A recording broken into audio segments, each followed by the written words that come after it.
अस्सलामुअलैकुम, मैं अमान इस्लाम तो मेरा यूट्यूब चैनल है अमान इस्लाम ब्लॉग्स। ते जिवें कि तुसें इंट्रो डे कीता सी कि मौसम बड़ा अज अच्छा ही धुप छुप निकली हुई है अज जरा ना धुंध कहनी जिवें कल तुसें दे पे इंतहाई शदीद धुंध वेंदे हुए अज वो सिलसिला था ना ज़्यादा जरा ना धुंध वाला मतलब काफ़ी अच्छा बेहतर मौसम हुई।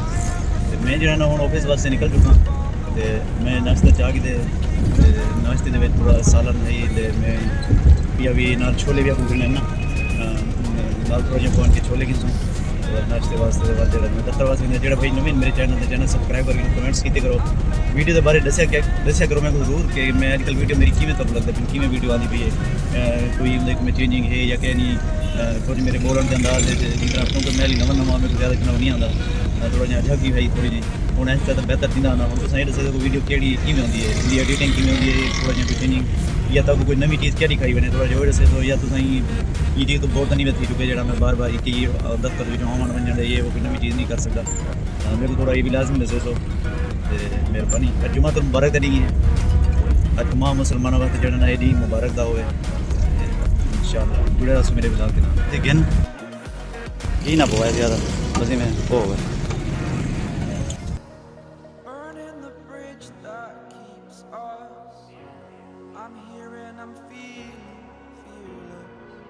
Exaggerated, that's what you assume.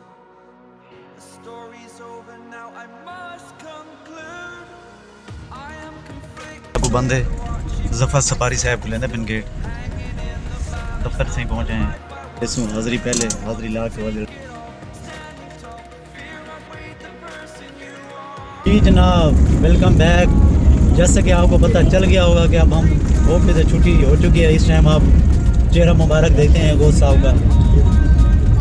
गोश्त साहब को फरमाएं कोई अच्छी कोई चुटकुला ही छोड़ दें आज कोई। चुटकुला ये है कि सारा दिन काम करने के बाद जब घर जाते हैं तो घर वाले कहते हैं ऑफिस तो बैठ के आ गए बस। अच्छा आप सरकारी मुलाजिम हैं, आप ऑफिस बैठ के आ गए, आप घर रहे तो आपको पता चले। हाँ वो घर बैठ के भी तंग है, वो घर बैठ के भी तंग है, हम यहाँ पब्लिक डीलिंग करके भी। मैंने तो आपको कहा था कोई मजाकिया चुटकुला छोड़ो, आप तो अपने दिल की भड़कास निकाल रहे। मजाक ही है, सारा दिन काम करने के बाद मैंने कहा कोई चुटकुला छोड़े, इन्होंने दिल की भड़कास निकाली है।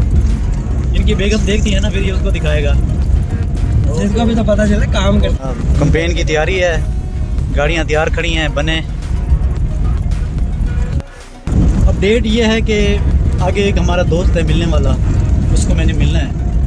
वहाँ पे जो है ना प्लाट है मेरी वाइफ का ना, तो वहाँ पे कोई किराएदार कोई किराए के लिए दुकानें मांग रहा था, तो वो मैंने देखना है, वो डिस्कस करना था, उन बंदे को मिलना था।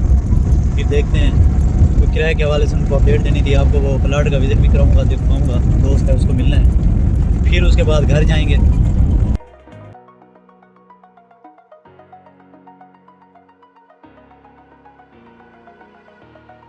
Over the edge, feel like I'm floating through the air.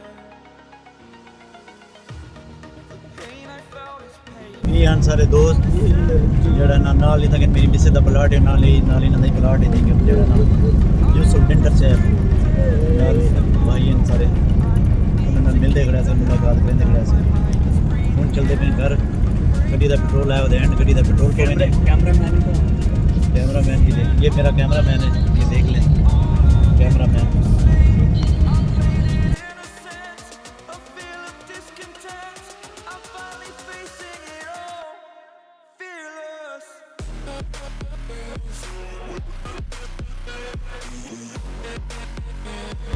ना वो साहब को लाया सी तक रस्ते हूँ जरा ना घरों फोन आया कि किचन का ना बल्ब खराब किया खड़े कहीं एक इलेक्ट्रीशियन की दुकान है इलेक्ट्रिक लेकिन कहीं कारीगर को साढ़े वैसे तो एक बल्ब पीना होगा इनके किचन में बल्ब लगाऊंगा। तो उन तो बाद जरा ना ये टाइम अज बहुत थके हुए हैं, इतनी बहुत ज़्यादा थकावट है, गले सारे दर्द है, मतलब ये टाइम ना बहुत बुरा हालत होती है साड़ी ना, मैं तो क्या दसूँ साड़ी। जी जनाब घर पहुँचे हैं अगो अज जुम्मन तो मुबारक है। मैं अभी तक कलोनी के अंदर एक दुकान इलेक्ट्रिक दी बंद पई थी, चलो कोई नहीं 3-4 दिन थी वैसे हूँ घर पहुँचे हैं तक ब्लॉग दा जी एंड करें जरा ना। कल मैं ऑफिस तो छुट्टी करनी है, कल एक मेरे को कम है मुल्तान कचहरी दे वो कम करे सा ਤੇ ਉਸ ਤੋਂ ਬਾਅਦ ਕੋਈ ਇੱਕ ਫੈਮਿਲੀ ਨਾਲ ਪੂਰੀ ਆਊਟਿੰਗ ਤੇ ਸ਼ਾਇਦ ਹਲੇ ਟਾਈਮ ਬਣ ਗਿਆ ਤਾਂ ਮਿਲ ਦੇਵੇ ਸਾਂ ਤੇ ਸੰਡੇ ਵੱਲ ਕੁਝ ਥਾਈਂ ਗੁਜ਼ਰੇ ਸਨ ਦੇ ਵੱਲ ਕੁਝ ਜਿਹੜਾ ਨਾ ਸ਼ੁਜਾਬਾਦ ਵੱਲ ਚੁੱਕੀ ਗਏ ਸਨ ਜਿਹੜਾ ਭਾਈ ਨਵੇਂ ਮੇਰੇ ਚੈਨਲ ਤੇ ਮੇਰਾ ਚੈਨਲ ਸਬਸਕ੍ਰਾइब कर ताकि मेरी को वीडियो मिलती रहे यही टाइम बहुत है ख्याल मेरा जरा ना बिल्कुल बुरी हालत है अल्लाह हाफिज़ ज़िंदगी बखैर दवल नवी एक मिला के तो मुलाकात थी